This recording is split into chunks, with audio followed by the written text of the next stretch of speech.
Christmas is a loving, honest and charitable time.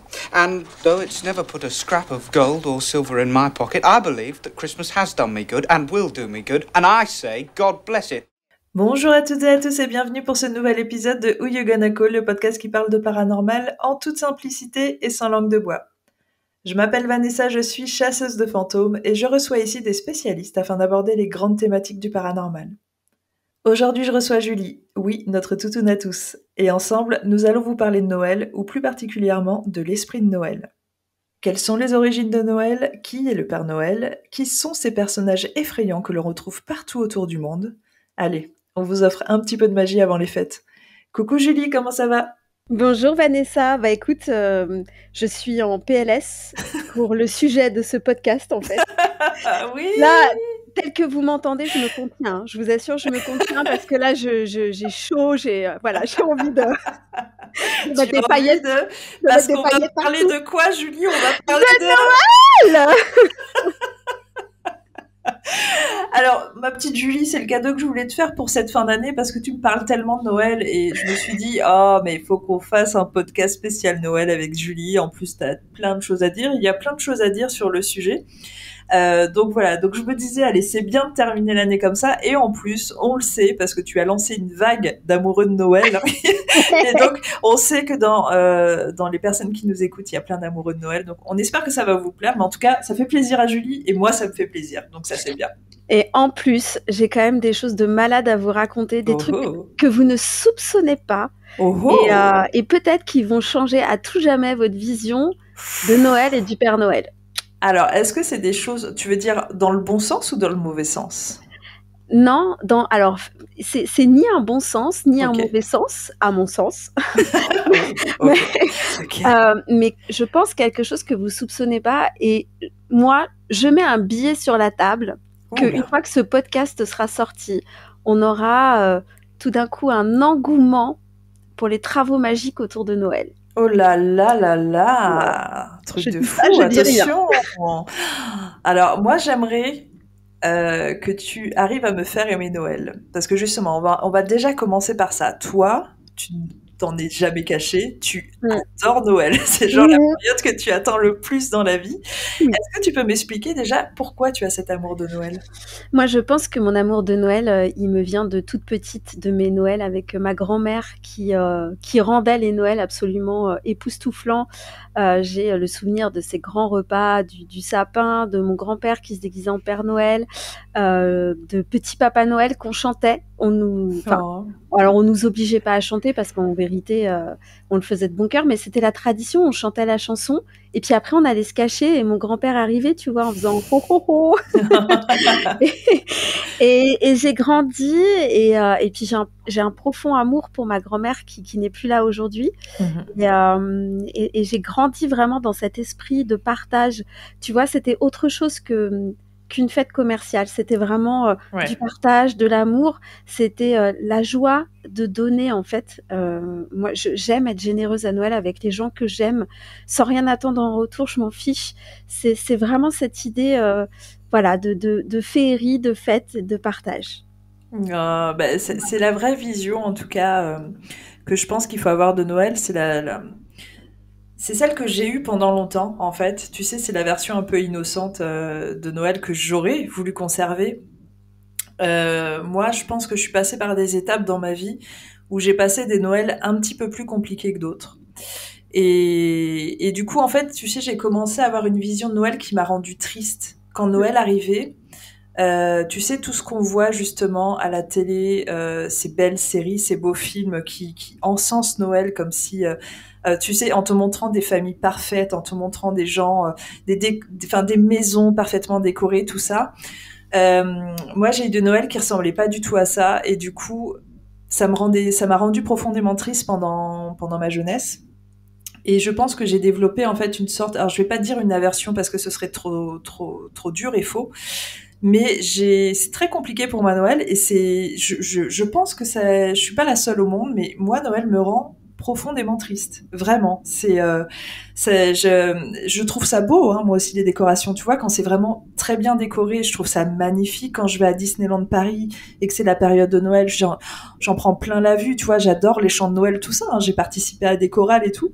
Mais vraiment, la période de Noël me rend triste. Fêter Noël, ça me rend très triste. Mais moi, j'adore, en fait, tu sais, ta vision parce que t'as vraiment la version innocente. T'as gardé ta part d'enfant, en fait. Et je pense que tous les gens qui arrivent à aimer Noël aujourd'hui, ce sont des personnes qui arrivent à faire ça. Et je vous admire pour ça parce que j'aimerais beaucoup aimer Noël aussi. Donc voilà pour l'histoire. Est-ce que toi aussi, ta grand-mère ou tes grands-parents te racontaient que pour Noël, ils avaient une orange? Oui, tout à fait. Même, oui, ma mère aussi. Ta mère avait une orange aussi? Ah ouais? Ouais, des clémentines. Ah, c'est fou. Bah oui, parce que mes grands-parents avaient pas beaucoup de moyens, hein, comme beaucoup, hein, d'ailleurs, tu vois, à cette Oui, époque-là. oui. Et on faisait pas des cadeaux à outrance comme on peut faire aujourd'hui. Et effectivement, ouais, ils avaient des clémentines. Et moi, Des ma petites grand-mère, papillotes. exactement. Alors, je crois que les papillotes, c'était vraiment... même ma mère m'a dit, quand on avait des papillotes, c'était vraiment un Noël de folie. C'était très, très rare parce que moi aussi, hein, je viens d'une famille très modeste. Et ma grand-mère, je me souviens, tous les Noëls, moi aussi j'ai perdu ma grand-mère, elle me sortait tout le temps l'histoire de l'orange parce que je pense qu'elle était pas écœurée, mais je pense que, tu sais, l'hyper-consumérisme qu'il y a aujourd'hui dans les familles au moment de Noël l'a choquée un peu, en fait, de voir tous ces cadeaux partout. Et elle aimait bien nous rappeler, mais tu sais, moi, à mon époque, j'avais une orange et on était déjà très contents. Et c'est vrai que quand t'es gamin et que t'entends ça, tu dis, ouais, ça fait pitié. Et en fait, quand tu grandis et que tu t'intéresses vraiment à l'histoire et que tu te rends compte qu'à l'époque, bah ouais, en fait, avoir des oranges, c'était un luxe incroyable. Et moi, à l'époque de mes parents, ma mère me disait qu'une fois, elle avait eu une poupée et que ça avait été genre le plus beau Noël de sa vie, quoi. Mm. Et c'est fou, en fait, de se dire qu'avec le temps, Noël a pris déjà une ampleur. Et tu vois les gamins aujourd'hui, enfin je sais pas, faudrait que les parents qui nous écoutent nous disent s'ils offrent beaucoup de cadeaux à leurs enfants, mais j'ai l'impression que des fois je vois des photos, ça c'est un peu flippant, on dirait qu'il y a 50 cadeaux au pied du sapin, c'est fou quoi. Et je pense que c'est aussi un des aspects, en tout cas, qui fait qu'il y a beaucoup de gens qui n'aiment pas Noël. Ce côté aussi cadeau à outrance. Ouais. Et en plus, alors, avant de faire ce que je fais aujourd'hui comme métier, j'ai un tant soit peu travaillé dans le commerce. Et du coup, j'ai travaillé pendant les périodes de Noël, notamment dans des enseignes où effectivement c'est plutôt des enseignes de cadeaux qu'on offre aux autres. Ouais. Et, le nombre de gens que j'entendais dire faut que j'achète un cadeau, ça me saoule, je sais pas quoi acheter, c'est cher, et ben tu vois, tout ça, je pense que moi, forcément, c'est quelque chose que je comprends pas parce que j'aime me creuser la tête pour essayer de faire un cadeau aux gens. Et en plus, encore une fois, le cadeau, ça peut être même du seconde main, ça peut être quelque chose de recyclé. C'est pas forcément quelque chose qui doit être hyper cher, sur lequel tu as dépensé 100 balles, mais un cadeau sur lequel juste tu t'es creusé la tête. Ouais. Ou tu vois, ou alors tu l'as fait de tes mains pour quelqu'un. Enfin, voilà, quelque chose dans lequel tu mets ton cœur. C'est ça le plus important, en fait, les gens, vous voyez. Moi, je suis d'accord avec toi, complètement. Moi, je vais être beaucoup plus touchée par quelqu'un qui va me faire, je vais dire une bêtise, mais un bracelet avec un fil qu'il vient de trouver et 3 cailloux, que quelqu'un qui va m'acheter un cadeau hyper cher que je vais peut-être pas utiliser parce que je suis quelqu'un d'assez difficile et je suis pas très matérialiste, en fait. Et du coup, moi, je trouve que c'est beaucoup plus touchant, mais je crois que tout le monde ne pense pas comme ça, malheureusement. Et il y en a qui attendent souvent des cadeaux, pas forcément luxueux, mais des vrais cadeaux. Tu vois. Alors que moi, je serais, tu vois, si t'as envie de me faire un dessin demain et que tu me l'offres, moi, je suis trop contente. Je le mets sous cadre et je le garde à vie, quoi. Moi, je t'offre mon cœur, Vanessa. Déjà, tu l'as à vie en tant qu'amie, voilà. Oh, merci, c'est le plus beau des cadeaux. Parce que tu vois, pour moi, ça, c'est des vrais cadeaux. Offrir son cœur, son amour, sa patience, son intérêt. Je veux dire, on vit dans une société, c'est pas si évident de trouver des gens avec qui on match. Et moi, ça, pour moi, c'est des cadeaux au quotidien d'avoir des gens comme toi dans mon entourage. Voilà, Julie, tu es mon cadeau, vraiment. J'ai pas besoin que tu me fasses un cadeau, tu es mon cadeau. Voilà. On va finir par pleurer sur ce podcast. Qu'est-ce que c'est que ce podcast? Mon Dieu. Mais c'était pas prévu que ça se passe comme ça. Alors après, je savais que ça allait dériver. On parle de Noël, c'est bon. Tiens, en parlant de cadeaux, justement, quel est selon toi le plus beau cadeau que tu as eu à Noël? Non, alors, non, j'ai un souvenir que je vais plutôt vous raconter qui est extrêmement drôle. Mais vraiment très très drôle. Parce que là, du coup, pour le coup, ça m'a tellement marqué que je me rappelle du cadeau que j'ai eu. Donc c'était chez ma grand-mère. J'étais ado, donc je devais avoir peut-être 14-15 ans, quelque chose comme ça. Et ma grand-mère avait toujours pour habitude donc, de nous faire des petits cadeaux et puis de nous faire une enveloppe avec un chèque et puis des sous, quoi, en fait. Et donc, je passais Noël avec ma sœur et mes cousins. Et donc, il y avait plein de cadeaux au pied du sapin. Et donc, tout le monde va chercher ses cadeaux. Et moi, j'ai un cadeau.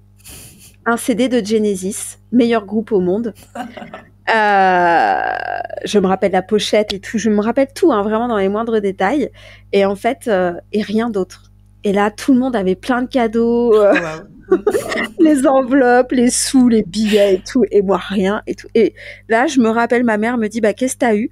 Et là, je la regarde, tu sais, avec les yeux du chapeauté, là, et les larmes un peu, tu vois, comme ça. Et je lui dis, bah, je suis très contente parce que j'ai eu ce CD, tu vois. Et bon, tout de suite, bien entendu, ma mère s'est dit, il y a un souci, et ma grand-mère avait effectivement oublié tous mes cadeaux dans l'armoire. C'est trop mignon. Voilà. Alors du coup, ça me ramène à une histoire aussi par rapport à ma grand-mère et à Noël. Comme quoi les grand-mères, franchement, je pense qu'on est chanceuse d'avoir eu des grand-mères dans nos vies parce que les grands-parents, c'est vraiment incroyable, quoi. Et je me souviens quand j'étais petite, il y avait plein de jeux société qui étaient vraiment cool. Et entre autres, à notre époque, il y avait le jeu Qui est-ce. Tu te souviens, est-ce qu'il a une barbe, des lunettes, machin. Tout le monde voulait avoir le jeu Qui est-ce. Donc moi, j'avais passé cette commande-là auprès de ma grand-mère. Elle avait demandé ce que je voulais. Et j'avais dit, voilà, je voudrais Qui est-ce. Et du coup, Noël arrive, j'ouvre mon cadeau. Tu vois, comme je l'avais commandé auprès d'elle, alors moi, je crois que j'ai très vite pas cru au Père Noël. Hein. Du coup, j'ouvre mon cadeau. Je me disais, c'est trop bien, j'ai Qui est-ce et tout. Et j'ouvre, c'est un livre. J'ouvre un livre et il y a écrit, le titre du livre, c'est écrit Qui est-ce. Et moi, enfin, l'enfant déçu, tu vois, malheureusement. Enfin, une fois de plus, les enfants gâtés, mais enfant déçu. Et sur le coup, je fais, mais qu'est-ce que c'est? Mais je voulais pas ça et tout. Mais pas non plus, tu vois. Et ma grand-mère a fait, bah si, ta mère m'a dit que tu voulais Qui est-ce et tout. Je fais, oui, mais le jeu de société. Et puis elle, tu vois, bien sûr, elle connaissait pas. Et en fait, ça part d'une déception et c'est devenu très rapidement, et c'est ça qui est incroyable, mon livre préféré parce qu'en fait, ce livre que j'ai toujours, qui s'appelle Qui est-ce. Oh, ça me touche un peu, pardon, parce que du coup, forcément, c'est des périodes, tu vois, où je trouve que les personnes qu'on a perdues nous manquent. Oui. Et c'est un livre d'histoire, en fait, sur les grands personnages historiques, grands personnages historiques. Et du coup, c'est à partir de là que moi, je me suis passionnée d'histoire et que j'ai commencé à m'intéresser de grands personnages au cours de l'histoire de l'humanité. Et c'est elle qui, malgré tout, ça part d'une erreur et ça a créé en moi, en fait, une passion pour l'histoire. C'est fou, hein? C'est génial, je trouve. Comme quoi, c'est une super histoire et effectivement, comme quoi, des fois, d'un loupé, on va dire, on peut arriver tu vois, à en faire quelque chose de beau et à le transcender, quoi. Exactement. Bon, je te propose qu'on attaque, ma Julie. Allez. Moi, du coup, je vais vous parler des origines de Noël, parce que oui, c'est bien, il y a Noël dans nos vies, mais d'où est-ce que ça vient? Alors, on va voir ça ensemble, peut-être que toi, tu sais déjà un petit peu. Je vais te laisser la partie Père Noël, ma chère Julie, et parce que je sais que ça te tenait à cœur. Nous, on va vraiment parler des origines pures, d'où est-ce que Noël vient. Alors, il faut savoir, et je pense que ça va ne surprendre personne, en tout cas les personnes qui écoutent ce podcast, que Noël, bien évidemment, va trouver ses origines avant le christianisme. Et en fait, avant Jésus-Christ, il y a une fête païenne qui se fête à cette période-là, autour du solstice d'hiver. Et en fait, c'est une période qui célèbre le soleil. C'est une période où les gens se rassemblent. On dit aussi que c'est une période qui est vue comme fertile, en fait. C'est un petit peu la période de la procréation. Voilà. On sait aussi qu'il y a la fête de Yule, en fait, qui est encore célébrée aujourd'hui, hein, qui est reprise par les sorcières modernes et par d'autres gens qui sont vraiment ancrés par rapport à ce genre de fête. Mais voilà, à l'origine, vraiment, il y a cette fête-là qui existe et qui célèbre le nouveau soleil. Après Jésus-Christ, on sait que les Romains ont essayé d'amener le christianisme partout dans le monde entier. Et en fait, en 274, l'empereur Aurélien décide d'installer une fête le 25 décembre qu'il va appeler Dies Natalis Solis Invicti, qui est une fête aussi qui va célébrer le soleil.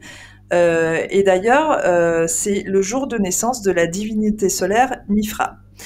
Mais comme on est sur la période justement où ils essayent, tu vois, de propager le christianisme absolument partout, il se dit, tiens, dans notre histoire de christianisme, on a Jésus, le bébé Jésus, il n'a pas de date de naissance, on la connaît pas, et je vais dire que c'est le 25 décembre. Et puis comme ça, je vais propager le christianisme avec cette histoire et les gens vont s'y accrocher, ils vont vouloir célébrer la naissance de Jésus, tout ça, et ce sera encore plus accrocheur. Et du coup, cette idée, elle va fonctionner. Ça va prendre un petit peu de temps, mais on va vraiment célébrer le premier Noël en 336 à Rome. Alors, il faut savoir que du coup, de Dies Natalis Solis Invicti, on va passer à Natalis Dies. Donc là, c'est vraiment comme ça qu'on appelait Noël à l'époque. C'est bien sûr du latin, et ça veut dire jour de naissance. Voilà, donc on y est vraiment, hein. Vous allez vous dire, ouais, Noël, Natalis Dies, ça ressemble pas trop, la racine latine, là, elle y est pas. Par contre, quand on regarde la traduction dans d'autres langues, on sait qu'en Italie, on dit Buon Natale pour fêter Joyeux Noël, donc on est vraiment proche. Au Portugal, ça va être aussi Natal, donc voilà, c'est vraiment proche. Nous, Noël, du coup, ce serait plutôt tiré d'un point de vue étymologique du gaulois, et en fait, ce serait Noio, nouveau, El, soleil. Donc une fois de plus, en France, nous, on n'était pas dans le christianisme, on était vraiment sur les fêtes païennes. On fête le nouveau soleil autour du 25 décembre. Mais malgré tout, Noël va se répandre partout en Europe et en France. Et ça va prendre quelques siècles, hein, ça va aller jusqu'au Xe siècle, mais ça va vraiment très très bien s'intégrer. Donc là, en fait, vous vous rendez bien compte que Noël part d'une fête païenne, qui est la célébration du soleil, qu'on a changé en célébrons le jour de naissance de Jésus, dont on ne connaissait pas la date de naissance.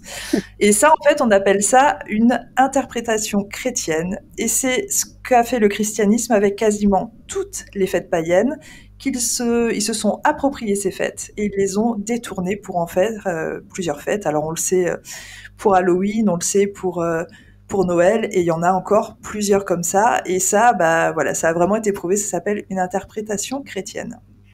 Alors, est-ce que tu sais pourquoi on s'échange des cadeaux, ma chère Julie, toi qui adore en faire? Alors moi j'ai une idée, mais je vais quand même te laisser développer parce que je ne veux pas spoiler ma partie. Ah mince. Alors du coup, j'espère ne pas trop spoiler. T'inquiète pas, je vais juste te dire à quoi ça fait référence et je te laisserai ta partie.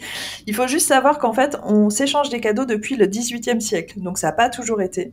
Et c'est aussi arrivé bien évidemment avec le christianisme et la référence aux rois mages qui vont donc offrir des cadeaux au petit Jésus. Maintenant, l'origine du sapin.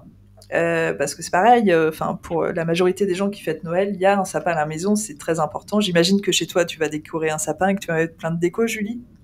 Ah bah évidemment, un Noël sans un sapin, c'est comme un chocolat chaud sans chocolat, quoi. Ah. Tu serais si déçue de venir dans mes maisons à Noël. Il n'y a absolument rien, c'est triste.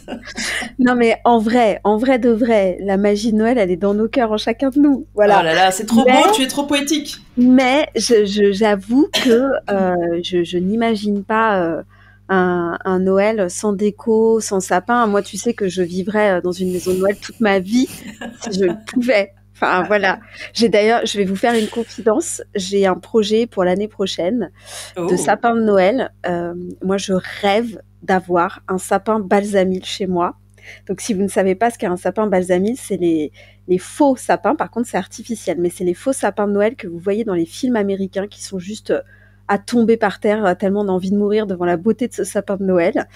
Mais comme ça coûte un rein et 3 cornets, ça fait longtemps que je mets de côté parce que, vous voyez, en Black Friday à 600 balles, vous pouvez avoir un sapin balsamil. Je m'attendais à pire. Même si on est d'accord de se dire de mettre tout cet argent pour un sapin. Mais en même temps, tu vois, c'est un petit peu comme tous les débats qu'on a eu quand toi, tu t'achètes tes gros Père Noël, là, quand on va à Prague. Si c'est vraiment ta passion et si tu adores ce moment de l'année, moi, je comprends, en fait, qu'on fasse ce genre de dépenses, tu vois. Donc, écoute, je te souhaite d'avoir ton sapin balsamil plus tard. Que le Père Noël t'entende. Bien évidemment. Alors, du coup, revenons à cette origine du sapin. Pourquoi un sapin? Je vous le donne en mille, hein, c'est une fois de plus une origine païenne. Il faut savoir que le 24 décembre, à l'époque, c'était associé à l'épicéa, et du coup, c'est aussi le symbole de l'enfantement, hein. C'est pour ça que je disais, à cette période de l'année, en général, il y a une grosse procréation de prévue chez les humains. Et le premier sapin qui a été décoré, ça a été en Alsace en 1521. Et alors, accroche-toi, parce que même là, je t'avoue, moi qui ne suis pas amoureuse de Noël, là, j'ai fait « Oh !» J'ai vraiment eu une petite réaction comme ça. Il était décoré de roses et de pommes. Oh. Et cette vision... cette vision, je me suis dit « Mon Dieu, ça devait être magnifique. » Tu sais, j'imagine là sur la grande place de Strasbourg, un grand sapin avec plein de roses et des pommes, et j'étais là, oh oui, d'accord, ça c'est un beau sapin. Mais après, quand j'ai vu la référence, je fais, ah non. Parce qu'évidemment, la référence, c'est Adam et Ève. Donc, bon, on est un petit peu moins d'accord. Au XVIIIe siècle, on mettait des bougies sur les sapins. Alors, j'ose même pas imaginer le nombre d'incendies qu'il y a eu, mais ça devait être très, très joli aussi. Et ensuite, ce cher Thomas Edison a inventé l'électricité et les guirlandes électriques pour le plus grand bonheur de Julie et de d'autres personnes qui adorent Noël. Et maintenant, on met des guirlandes électriques. Est-ce que vous savez, en parlant de guirlandes électriques, qu'il y a, parce que je possède des livres de cotation de guirlandes électriques. C'est pas vrai? Si. Donc il y a des livres de cotation, donc oui. Si vous gardez vos vieilles guirlandes électriques, ça peut peut-être valoir des sous. Incroyable. Un jour pour des tarés comme moi qui achètent des trucs comme ça de Noël. Et alors du coup, toi, est-ce que t'as déjà réussi à revendre des vieilles guirlandes? Oh, tu revends pas tes guirlandes, toi, j'imagine. Revendre? Non, mais... Quel est tout sacrilège! En fait, tu l'as acheté plutôt pour trouver des raretés, c'est ça? Bien sûr, évidemment. Ah, d'accord. Alors que moi, je l'aurais acheté pour revendre, hein, évidemment. Mais non. Mais alors, cela dit, si vous avez un Emmaüs près de chez vous, on trouve des fois des pépites vintage qui sont juste magnifiques. Et tout court, hein, j'ai envie de dire. Hein. Les Emmaüs, ça, c'est incroyable. Hein. D'ailleurs, je crois que c'est bien. Si vous voulez, pourquoi pas faire des cadeaux de seconde main, c'est bien plutôt que d'acheter du neuf. Alors attention, je sais dans quoi je suis en train de me lancer, ça va être très compliqué.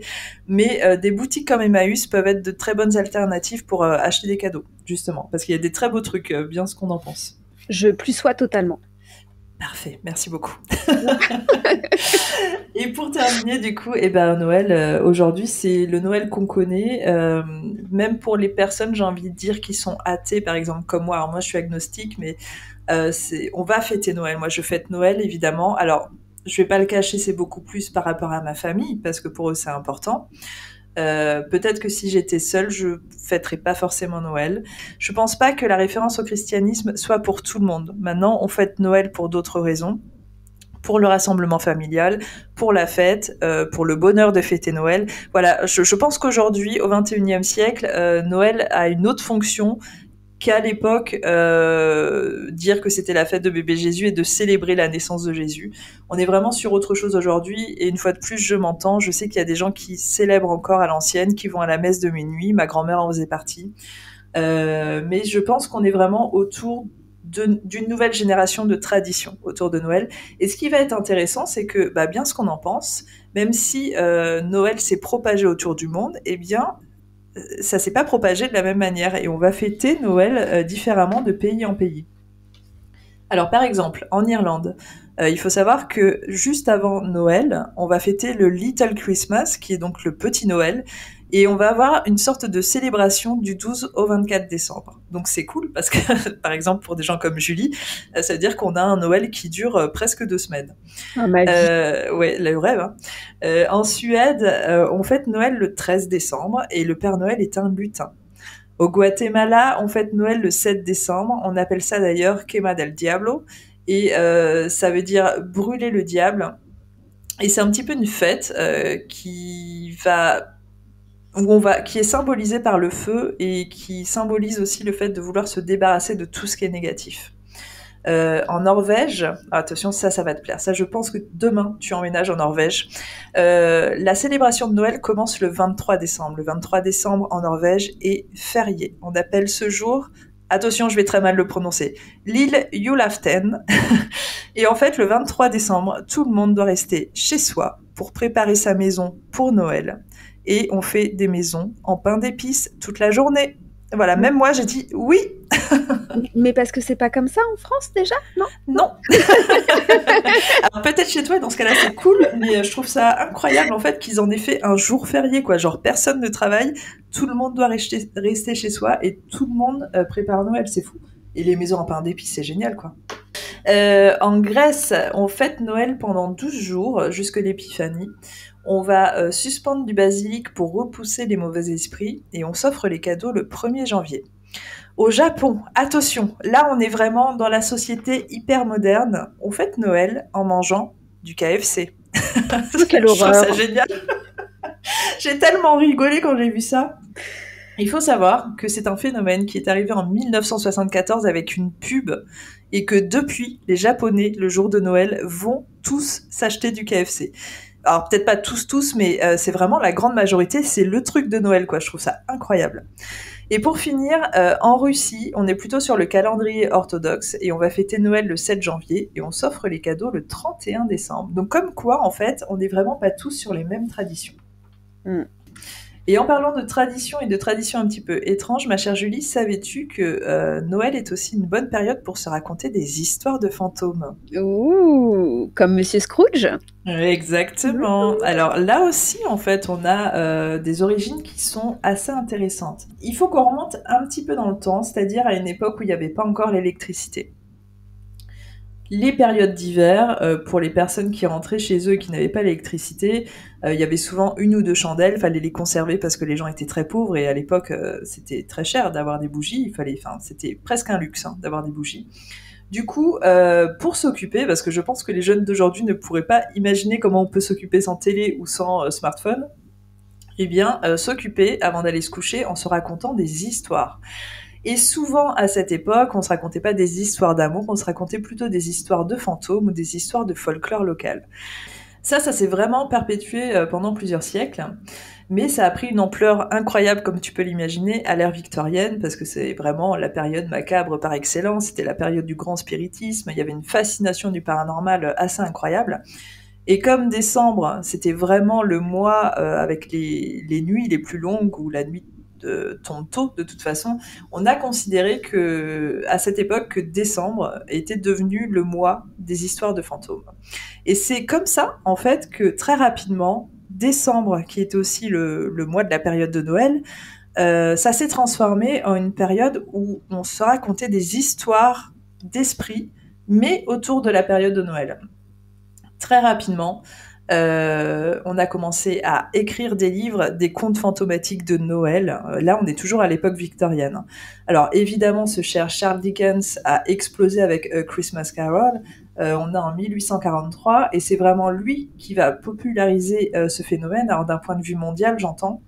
Et vraiment, c'était une grande tradition, sur tout le mois de décembre, de se raconter des histoires de fantômes, et encore plus le soir de Noël, parce que tu sais, l'excitation, le 24 au soir, les gamins ils savent que le Père Noël il va passer dans la nuit, le lendemain il y aura les cadeaux au pied du sapin, ils sont surexcités, on est passé par là. Du coup, pour les calmer, on les mettait assis près du feu, on leur racontait des histoires bien flippantes, et comme ça, ils hurlaient pas partout, ils étaient un petit peu calmes. Ça s'est perdu, malheureusement, j'ai envie de dire, même si je pense qu'aujourd'hui ce sera un petit peu incompris. Par contre, en Angleterre, c'est une tradition qu'on essaye quand même de perpétuer, mais ça s'est vraiment perdu d'un point de vue général.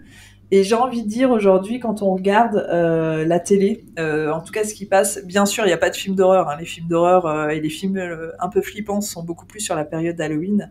On est beaucoup plus maintenant sur des comédies sirupeuses comme tu les aimes, ma chère Julie, mais on est beaucoup plus sur des belles histoires, des histoires romantiques, des histoires qui mettent Noël en avant.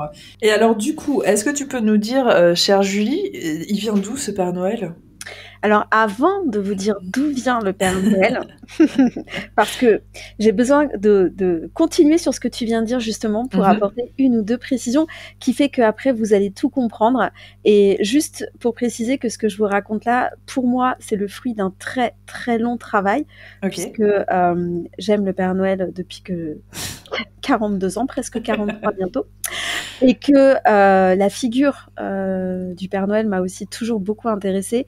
Et en fait, j'ai été à la recherche d'études universitaires, alors pas forcément françaises, parce qu'effectivement c'est plus difficile d'en trouver, Mais en tout cas, voilà, j'ai été à la recherche de pas mal de choses pour comprendre en fait d'où venait le Père Noël, qui il était, pour que vous compreniez bien. Chez moi, j'ai un autel au Père Noël que j'honore comme une divinité. Pour moi, le Père Noël est une divinité, et d'ailleurs, j'aime travailler avec l'égrégore du Père Noël, parce que je trouve que en magie, c'est un des égrégores les plus puissants du monde, avec effectivement les égrégores religieux, puisque ça rassemble le plus grand nombre de personnes en fait autour d'une seule et même croyance. Et donc voilà, j'ai un hôtel pour le Père Noël. Je vais dire pour mon Père Noël, il n'est pas qu'à moi, mais en tout cas pour le Père Noël, avec lequel je travaille régulièrement, et ce tout au long de l'année, et pas que à la période de Noël. Il faut savoir quelque chose, donc par rapport à ce que tu disais, Noël. Alors, je vais dire Noël au sens large du terme. Vous comprendrez que les origines sont païennes, etc., etc. Mais c'est pour que tout le monde comprenne. C'est effectivement le temps des revenants. C'est vrai que tout le monde, à chaque fois, quand on parle de voiles qui s'amenuisent entre les mondes, on nous parle tous d'Halloween, de Samhain. Mais en fait, oui et non. Parce que sachez que à Noël, c'est également le cas, en fait. C'est aussi un moment, en fait, où on va dire que l'autre monde vient rendre visite aux vivants. Noël, c'est une période dite chthonienne. Donc, quand on dit ça, c'est qu'on parle de tout ce qui vient de sous la terre, des revenants. Ok. Et Samhain et Noël ont beaucoup en commun, notamment au niveau de la mort. Donc, d'ailleurs, c'est rigolo parce qu'au final, c'est pas un hasard si j'aime Noël. Oui, tout à fait. Pour vous donner des exemples concrets et précis, en Bretagne, par exemple, il y a l'histoire d'un char de la mort effrayant qui, la nuit de Noël, fait le tour des rues désertes pour aller chercher les âmes qui errent et pour les emmener vers leur nouvelle future demeure. Il s'arrête en fait devant les maisons de la personne qui mourra dans l'année en faisant crisser ses pneus.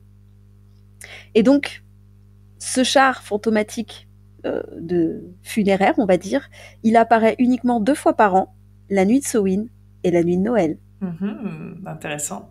Vous voyez, par exemple. Alors, j'ai d'autres exemples. Par exemple, toujours en Bretagne, les noyés reviennent à la surface de la mer pour s'y promener la nuit de Noël. Oh, wow, ok. Vous voyez. Ou alors, à Strasbourg aussi, on disait que la nuit de l'Avent se promenaient les âmes de tous ceux qui avaient péri de mort subite ou violente. Incroyable. Hein. En Normandie, c'était la période pendant laquelle les sorciers avaient le plus de pouvoir. Donc, on disait qu'il fallait surtout les éviter avec soin. Et c'était aussi la période préférée par les loups-garous pour errer dans les campagnes. Donc, incroyable. Ça, vous retrouvez ces légendes-là en Picardie, en Charente.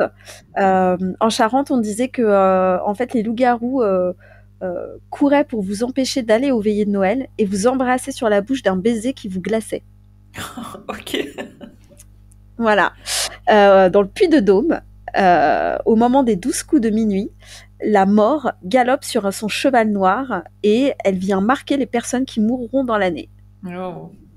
Donc, tu vois, Noël est quand même très lié avec toutes ces histoires de revenants, très lié à la mort, très lié aussi au rite funéraire et très lié en fait au final à ce voile ténu en fait entre nos deux mondes. Ouais. Alors ça c'est français, mais j'ai retrouvé, et si vous cherchez vous verrez, j'ai retrouvé plein d'autres exemples comme ça de traditions de par le monde, et on a vraiment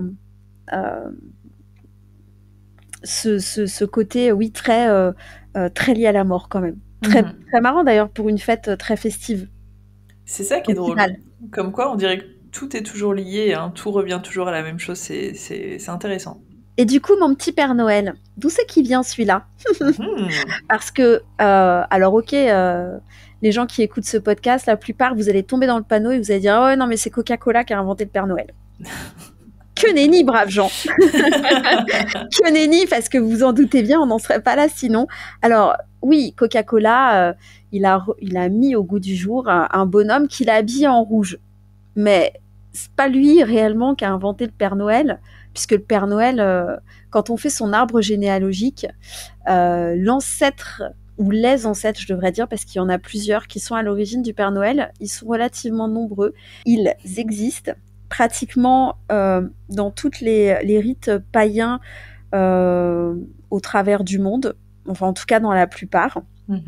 Je vais pas tous vous les citer, mais j'ai pris juste 2 exemples. Un que je connais bien, puisque c'est un exemple slave, d'ancêtre du Père Noël, et un autre que tout le monde connaît, et vous verrez que les similitudes avec le Père Noël sont quand même très troublantes. Côté slave, l'arrière grand-père du Père Noël, c'est Péroun. Péroun, le dieu suprême chez les Slaves, qui donc a l'apparence d'un humain évidemment, qui bien sûr a les cheveux longs blancs, une moustache comme le Père Noël, voilà. Et lui en fait c'est pareil, il fait des cadeaux aux gens. Au petit peuple, aux pauvres. Alors, c'est pas forcément des cadeaux matériels, puisque lui, ce qu'il offre, c'est la pluie, c'est fertiliser la terre, c'est chasser les nuages ou faire briller le soleil. Et par contre, il détruit le champ des méchants avec la grêle, avec les orages, avec tout ça. Tu vois, il y a cette idée de donner aux gentils et de punir les méchants. C'est drôle quand même, excuse-moi, juste une réflexion, cet aspect manichéen qui persiste et qui perdure dans Noël, en fait, et dans les traditions, qui est que y a les gentils, il y a les méchants, on récompense les gentils et on punit les méchants, tu vois ? Tout à fait. On va le retrouver. Alors ça, ce côté manichéen, effectivement, on va le retrouver tout au long.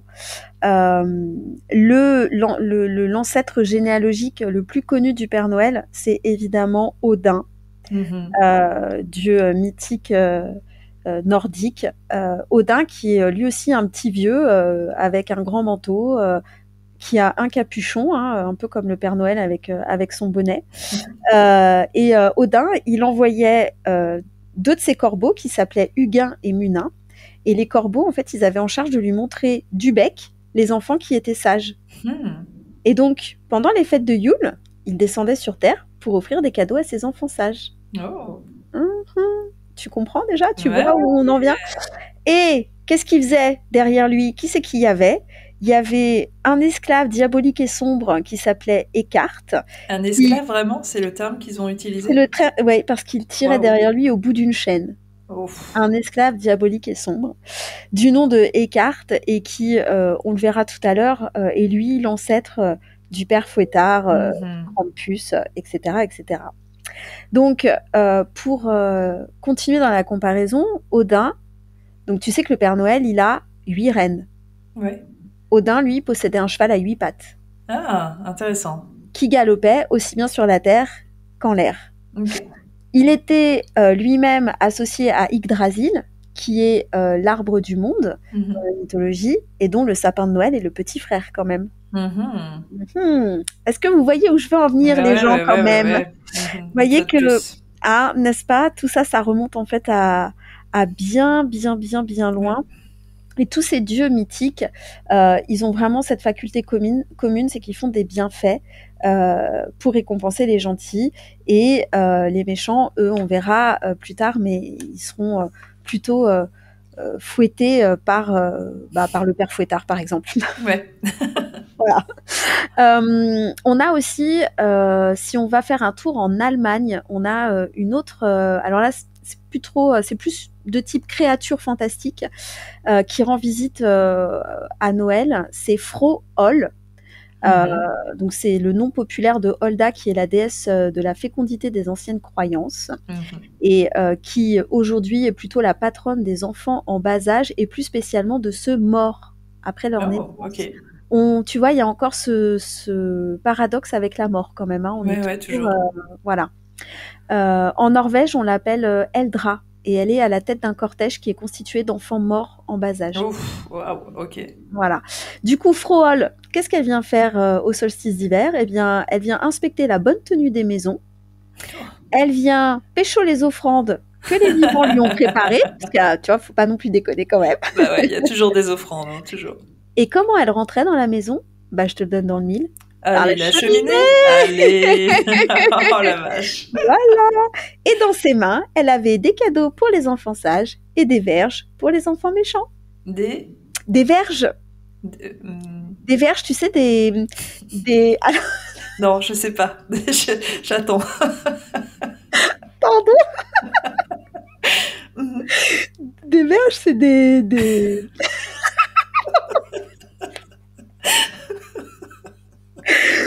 Attendez, je vais retrouver mon calme.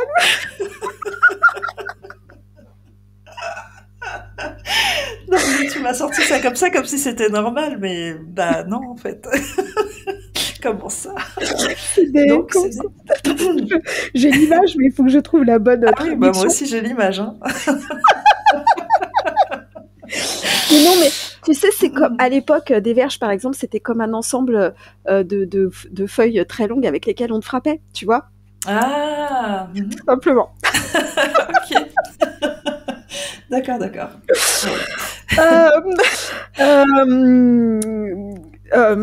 Donc on peut continuer en parlant de Saint-Nicolas. Oui, continue. Voilà, Saint-Nicolas. On connaît bien Saint-Nicolas, il est de chez nous. Oui, il est de chez nous, Saint-Nicolas. On le fête en Alsace énormément d'ailleurs, au début du mois de décembre. Saint-Nicolas, c'est pareil, c'est un peu l'ami des enfants, hein, puisque son pendant, c'est le père Fouettard, hein, voilà, le méchant. Et lui, c'est pareil. Saint-Nicolas, tu vois, il apportait des vergettes pour les filles. Je crois que c'est mieux. Sous ce terme-là, c'est mieux. Et des bâtons pour les garçons. Voilà, parce que les garçons étaient pas toujours très, très gentils. On le sait, les filles sont beaucoup plus gentilles que les garçons. Toujours. N'est-ce pas? Toujours. On est d'accord. Voilà. Saint-Nicolas, pareil, il se déplaçait de maison en maison. Voilà, je vais pas tout le temps vous le refaire parce que vous aurez bien compris, en fait, l'idée, c'est de se dire que finalement, le Père Noël, il n'est pas si récent que ça. Il est juste récent dans le nom qu'on lui donne de Père Noël et dans son habit rouge, parce qu'il était plus souvent habillé tout en blanc d'ailleurs à l'époque, puisqu'il se confondait dans la neige. Mais c'est vrai qu'aujourd'hui, on n'a quand même plus beaucoup de neige, enfin moins qu'avant, dans nos pays. Donc voilà.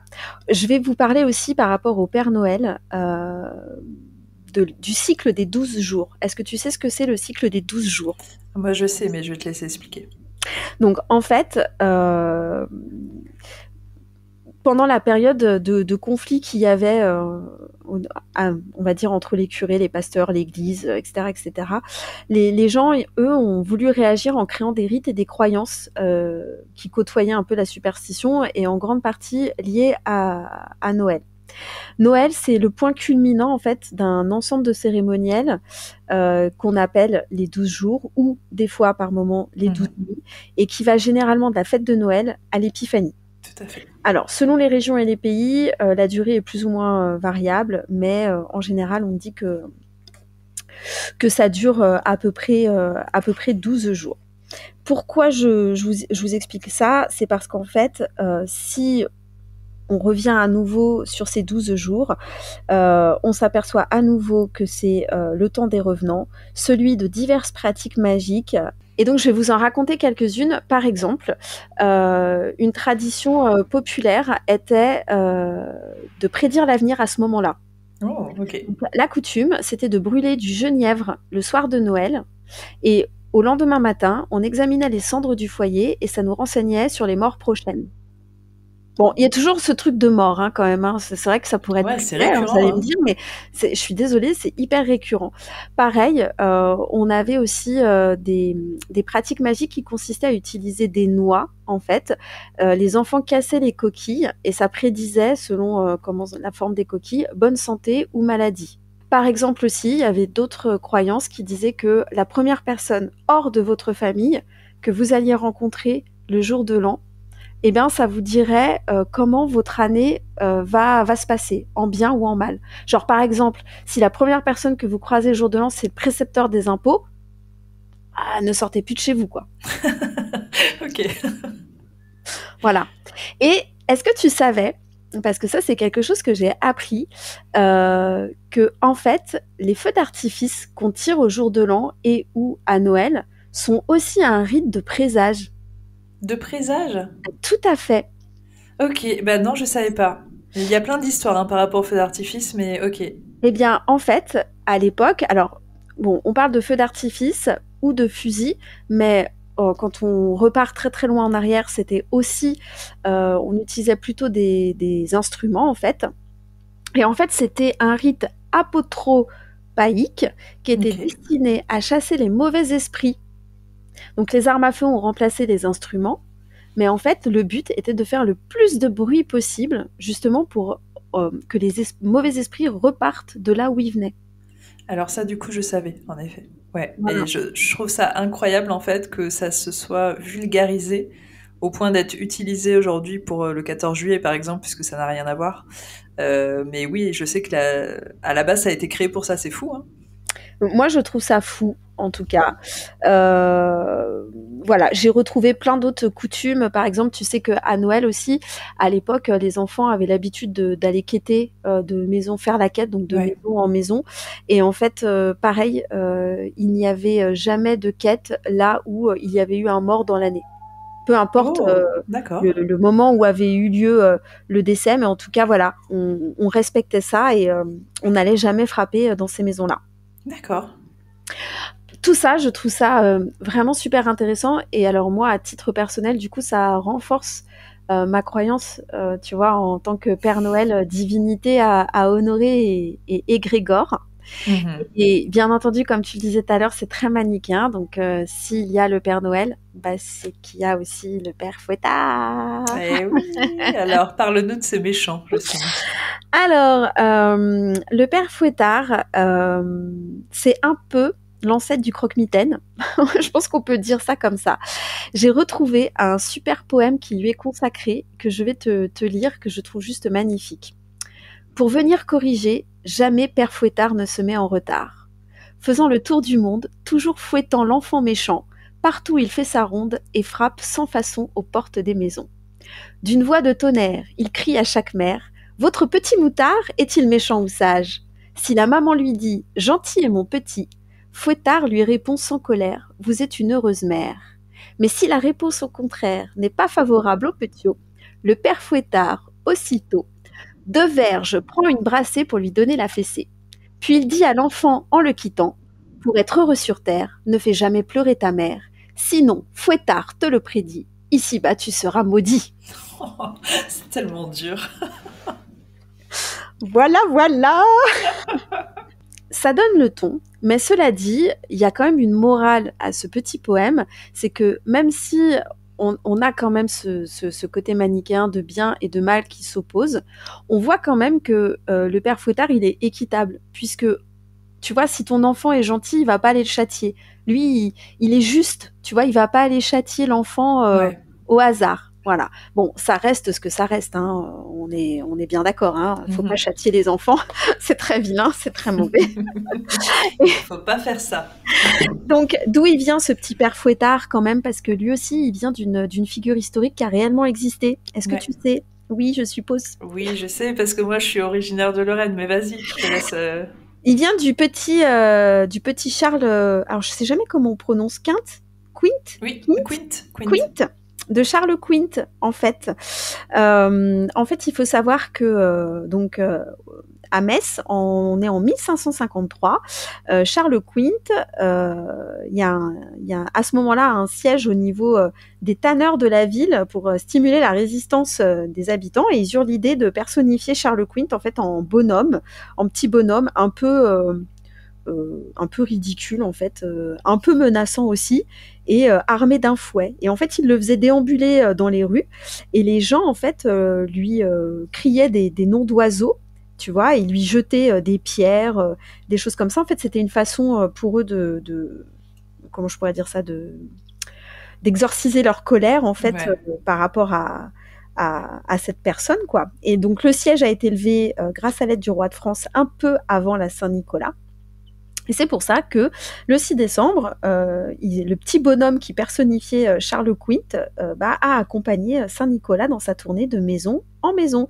Et les parents, continuait à accabler cette pauvre marionnette en fait de noms d'oiseaux pour soulager un peu leur agressivité et leur colère. Et en découvrant du coup que ce petit bonhomme faisait peur aux enfants, il y a de quoi quand même quand tu vois le truc. C'est clair. Et du coup, au cours de l'année, il les menaçait d'être fouettés par Charles Quint s'ils étaient désobéissants.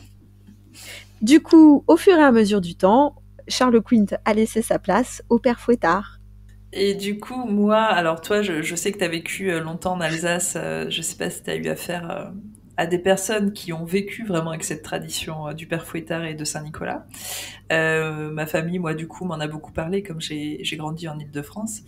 Et je sais que ils m'ont tous dit qu'ils étaient véritablement terrifiés à cette époque de l'année par le père Fouettard. Il y avait vraiment des parades avec Saint-Nicolas et le père Fouettard. Ils étaient terrifiés surtout que le père Fouettard vienne vers eux. Alors, eux, ils étaient à une époque un peu plus moderne et je pense que les fouets avaient été retirés. Alors moi, on m'a parlé de charbon. En fait, ils donnaient du charbon. Et j'ai d'ailleurs une personne avec qui je travaille qui s'appelle Jeff Belanger, qui vient d'écrire un livre sur... ça devrait te plaire d'ailleurs, Julie, sur les méchants de Noël. Et du coup, il a écrit tout un paragraphe sur le père Fouettard. Et je trouve ça génial, en fait, parce que ça veut dire que il est connu dans le monde entier, pas seulement chez nous, quoi. Alors, c'est ça. Le père Fouettard, il est connu, mais du coup, sous plein de noms différents, en fait. Il est connu aussi sous le nom de Croque-Mitaine, par exemple. Et encore une fois, parce que c'est ça qui est aussi important, il y a encore cette ambivalence avec le Père Noël. Tu vois, il y a un petit poème aussi sur le Croque-Mitaine. Aussitôt vient Croque-Mitaine, qui malgré supplications, pleurs, cris et lamentations, attache sur sa hotte pour porter dans sa grotte l'enfant récalcitrant. Donc lui aussi a une hotte. Et si on prend le Krampus, qui est l'équivalent du père Fouettard un peu chez tous les Slaves, Krampus aussi, il a une hotte en osier. Mais Krampus, il est hard. Hein. Alors, Krampus, il est hard parce que, bon, lui, il n'est pas du tout humain. En plus, pour le coup, c'est un espèce de... réellement, il a des origines un peu de Chétan, quoi, de Satan. Il est noir, il a des cornes, il est moche, il a une langue qui fait 10 mètres de long. Enfin, voilà, vous n'avez pas envie qu'il vous claque un bisou, quoi. Vous voyez ce que je veux dire. Voilà. Donc, c'est vrai que lui, il est un peu hardos. Il enchaîne les enfants avec des fers rouges. Enfin, vous voyez, c'est... Mais parce que... chez les Slaves, nous, on n'aime pas la demi-mesure, tu vois. C'est ou tout ou rien, en fait. Voilà, c'est ça. C'est vrai que vos contes slaves, franchement, ils sont waouh. C'est vraiment très, très effrayant. Hein. Mais pourquoi édulcorer, en fait, tu vois. Voilà, c'est ça. Oui, et c'est toi qui dis ça alors que tu aimes tout ce qui est sirupeux, donc... C'est vrai. Mais c'est génial, Krampus, c'est génial. Krampus a traversé les frontières à un point que ça me fait halluciner. Les gens, genre, même ceux qui ne sont pas dans la tradition, adorent Krampus, adorent l'image qui est renvoyée par Krampus. C'est fou quand même. C'est ça. Et tu vois, donc Krampus, il est tout noir. Mais si tu vas en Autriche, il s'appelle Perk. Il est tout noir aussi. Si tu vas en Hollande, c'est Zwart Piet. C'est le valet noir. Donc lui aussi, il est tout noir. Lui, il menaçait d'enfermer les enfants dans un sac dans lequel il avait apporté des cadeaux. Est-ce que le piège. Tu vois, le truc, en fait, c'est ça, quoi. C'est... alors, tu vois, j'ai trouvé... Alors, il y a plein d'autres noms. Alors, je suis désolée parce que mon accent... bon, voilà, mais j'ai trouvé... on l'appelle Klapperback dans le Tyrol. Parce qu'en fait, après, c'est aussi des spécificités régionales. On l'appelle Rubelsch en Moselle, Schmutzli au Fribourg. Enfin, tu vois, plein de noms un peu... Schmutzli. Bon, voilà, il a plein de noms différents, mais sa fonction, c'est toujours la même chose. C'est toujours quand même d'être le pendant un peu méchant et maléfique du Père Noël. Voilà, bon, ça, c'est... On n'adhère pas, voilà. On sait que dans la vie, tout n'est pas ni tout blanc, ni tout noir. Donc, je sais pas si déjà tu savais tout ça sur le Père Noël. Non, bien sûr, tu m'as appris énormément de choses et je trouve ça fascinant. Comme je le disais en introduction, et quand je disais que je mettais un petit billet sur et que je pariais que les gens allaient plus faire de pratiques magiques à Noël, c'est que voilà, il n'y a pas que Samhain dans la vie, même si je comprends que vous aimiez plus Halloween énormément. Est-ce que c'est visé vers moi là? Mais absolument pas, voyons. Mais sachez que on peut faire des trucs de fou à Noël et la magie de Noël, c'est quand même la plus belle magie du monde. Qu'est-ce que tu recommanderais, toi, par exemple, pour les gens qui voudraient justement s'intéresser à ça, s'ils voulaient faire un hôtel, s'ils voulaient faire quelques rituels, qu'est-ce que tu leur conseillerais de faire?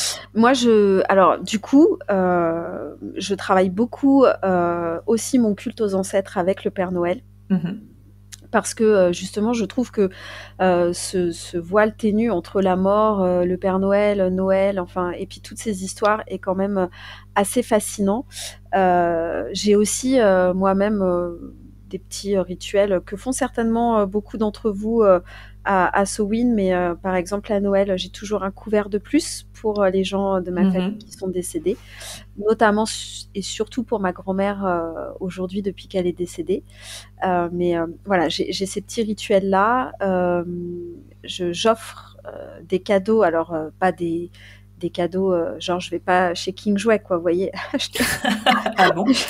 acheter un cadeau, mais je vais offrir des fleurs de Noël, bien entendu, des poinsettias par exemple, ou je vais offrir de mon temps, je vais créer beaucoup d'objets pour mettre sur mon autel, parce que je trouve que le Noël se prête bien à ça. Tu vois, ce temps où il fait nuit de bonheur, où tu rentres chez toi et du coup tu vas créer des objets. Voilà, c'est vraiment pour moi cette magie-là que j'entretiens en fait. Je crée beaucoup d'objets magiques à Noël.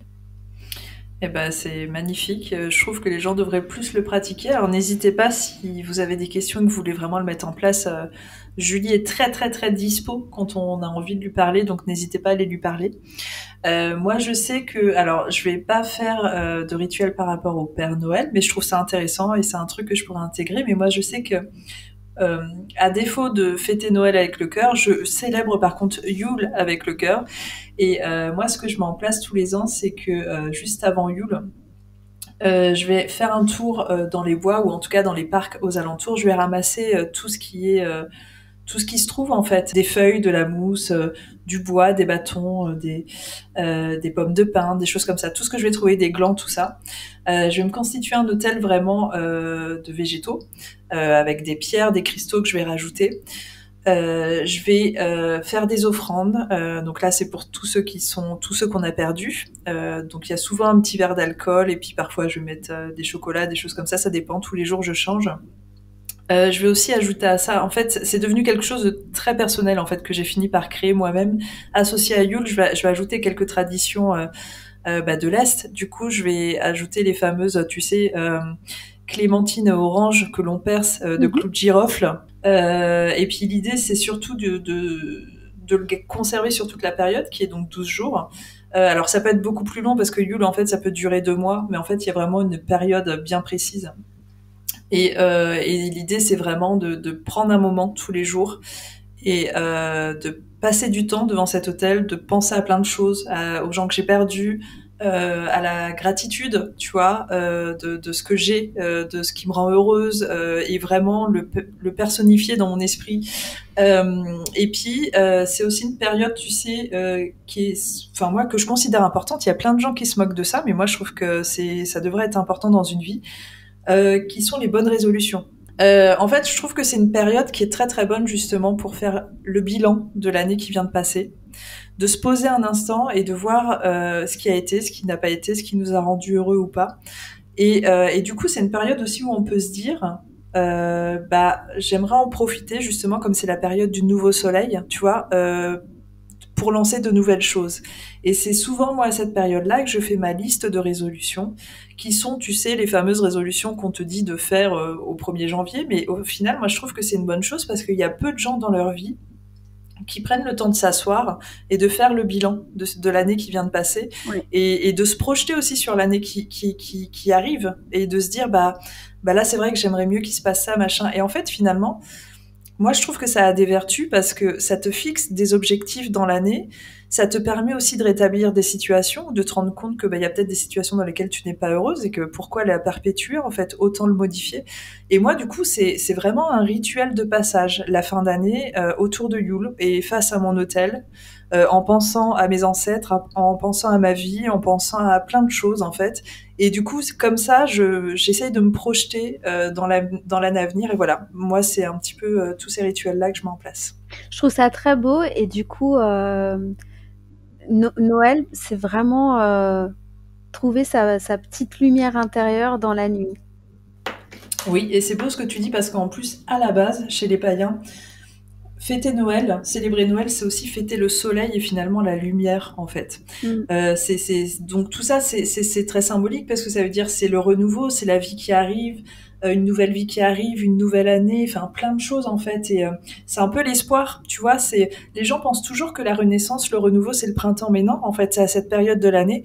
Et c'est exactement ce que tu dis. C'est Noël, si on veut pas le fêter pour le christianisme, on peut le fêter pour ça, pour le soleil, pour la lumière, pour le renouveau et tout ce qu'on a envie d'envisager pour l'année. Voilà. C'est très beau, ça va être difficile de dire autre chose après ça quand même. Hein. C'était surtout difficile de rebondir après tout ce que tu as dit parce que c'était hyper intéressant. On vous a apporté plein de sujets de conversation pour les fêtes où vous allez vous retrouver à table avec toute votre famille. Alors pour éviter les sujets politiques, tout ça, n'hésitez pas à parler de Noël. Tiens, tu connais les origines de Noël? Voilà, comme ça vous allez étaler un petit peu votre savoir et vous aurez une petite pensée pour nous parce que voilà, Noël finalement au moment où sort ce podcast, c'est dans même pas 3 semaines, dans 2 semaines. Donc on espère que vous êtes prêts pour ça. T'es prêt, j'imagine, t'es prête Julie pour Noël? Tout est prêt déjà chez toi? Évidemment. Moi j'ai envie de vous dire aussi, si vous voulez pas parler de politique, demandez aux gens s'ils savent pourquoi on mettait du tabac dans l'anus. Hein, et pour ceux qui ne savent pas, je vous renvoie au précédent podcast. Voilà, vous irez fouiller un peu, mais ça fait un très très bon sujet de conversation. Hein, y a pas de souci. Je pense que dans plusieurs de nos podcasts, il y a plein de sujets de conversation que vous pouvez lancer. Par exemple, est-ce que vous saviez que les nazis étaient fans de paranormal?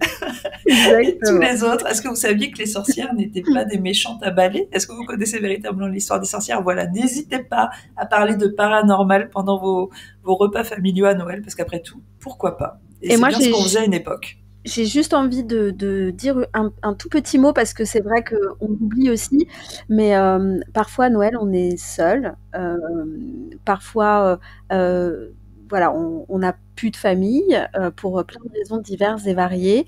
Et c'est très bien aussi. On peut aussi passer un bon moment.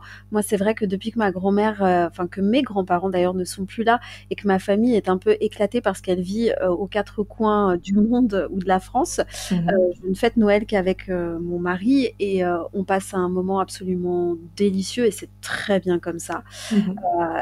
Et on peut aussi être seul et passer un bon moment.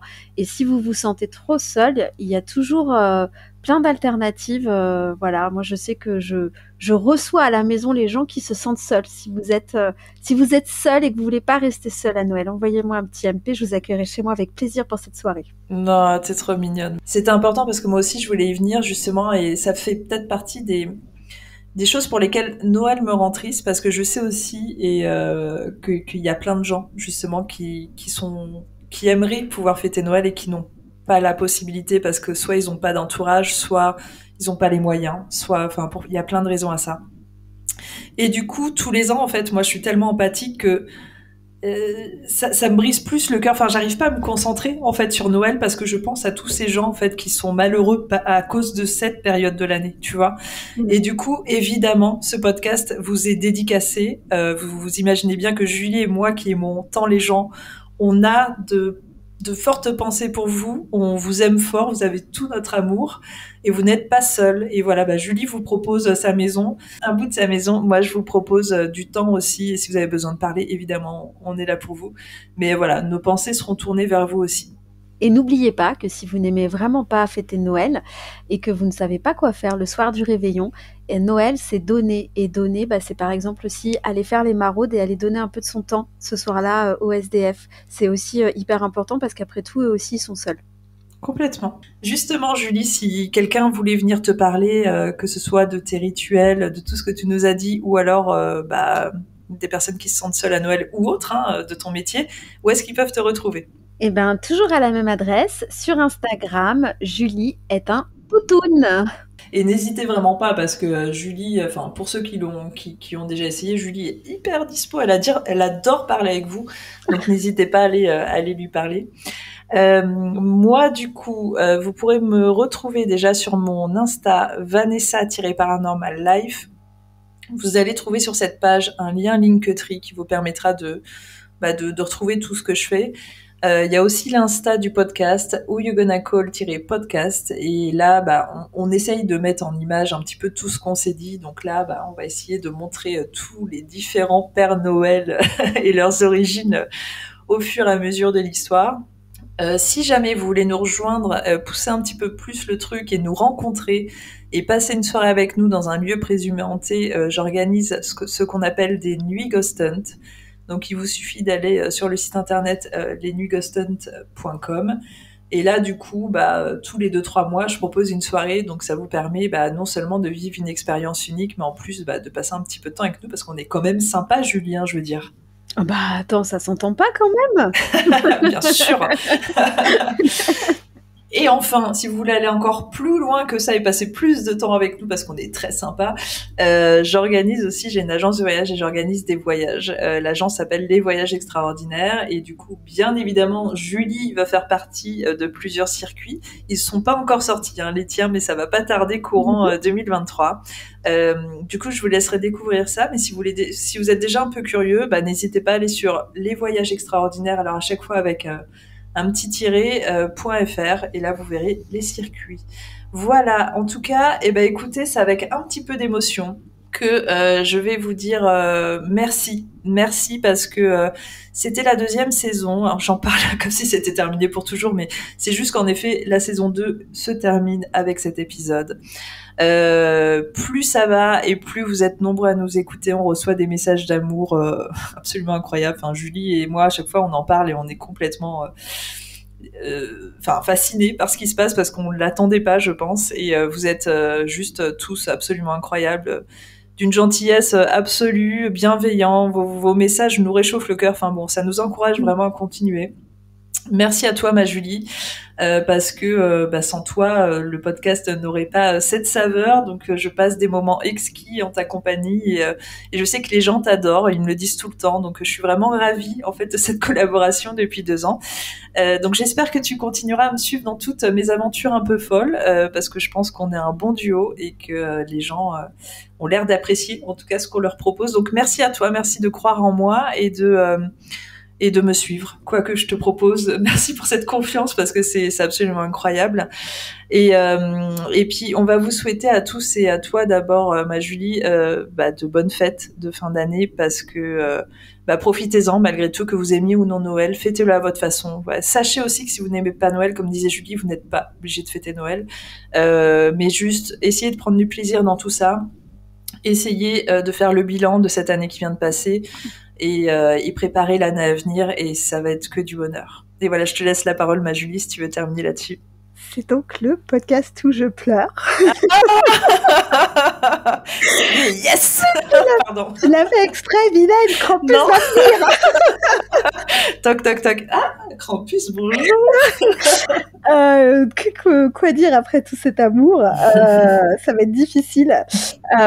Déjà, merci à toi, effectivement, Vanessa, parce que ça fait 2 ans. Waouh, ça fait déjà 2 ans, en fait. Ouais. Le temps passe à une vitesse fou, hein. Absolument affolante. Et quand tu m'as proposé de faire partie de cette aventure, je pense que jamais j'aurais imaginé notre rendez-vous quasi mensuel, surtout avec tous ces sujets plus fous les uns que les autres. Voilà, t'es aussi partante quand je te propose des trucs un peu tarés. Et j'avoue qu'on a fait certains sujets qui sont quand même extraordinaires. Ouais. Et j'espère qu'il y en aura encore plein d'autres parce qu'il y a encore plein de choses à disséquer, à découvrir de partout en fait. Et merci forcément à vous qui nous écoutez parce que moi j'ai toujours l'impression que je suis pas intéressante et que ce que j'ai à dire n'intéresse personne en fait. Et là tout le monde est en train de se dire quoi. Et du coup je me dis que bon si, il y a quand même 1 ou 2 personnes que ça intéresse. Beaucoup plus. Et puis au final voilà, partager tout ça avec vous encore une fois. Moi ce partage c'est ce que je trouve extraordinaire et en fait, c'est ce qui nous lie et c'est ce qui devrait tous nous lier dans ces temps un peu troubles où voilà, on va dire que la bienveillance, c'est pas forcément toujours maître mot. Je trouve que cet endroit, ce petit cocon où vous tous vous êtes, il est extrêmement apaisant et bienveillant et j'adore encore une fois échanger avec vous, en apprendre aussi de vous. Donc merci, voilà, vraiment, je sais pas quoi dire d'autre en fait. Merci. Et je t'aime Vanessa et je vous aime vous tous. Je vous souhaite vraiment à tous un beau Noël, de belles fêtes de fin d'année, tout ce que vous voulez célébrer, même si c'est pas Noël, et ben un beau autre chose, une belle vie et que vous ayez vraiment le cœur qui déborde d'amour en fait et de joie. C'est exactement ça. Voilà. Il faut le plus important dans la vie, c'est de trouver votre équilibre et de trouver la paix en vous et le bonheur si vous avez envie, mais trouvez votre équilibre et votre apaisement. En tout cas, ça a l'air d'être le podcast final, mais c'est juste le podcast final 2022, ne vous inquiétez pas, on revient en 2023 évidemment pour de nouvelles aventures. On lâche pas ce podcast, c'est notre bébé. Julie et moi, on a déjà prévu plein d'autres thématiques. Donc juste, voilà, on fait la petite trêve de fin d'année pour les fêtes et pour se reposer un petit peu et rester avec nos familles. On vous retrouve courant 2023. Merci à vous pour votre fidélité. On vous aime à un point que vous ne pouvez imaginer. On vous retrouve en janvier. Des bisous, ma Julie. Passe de bonnes fêtes. Profite à fond de Noël parce que ça va passer trop vite pour toi. Et je te dis à très vite. Des bisous, à bientôt. Bisous, Ciao. bisous. Before, maybe Christmas, he thought, doesn't come from a store. Maybe Christmas, perhaps, means a little bit more.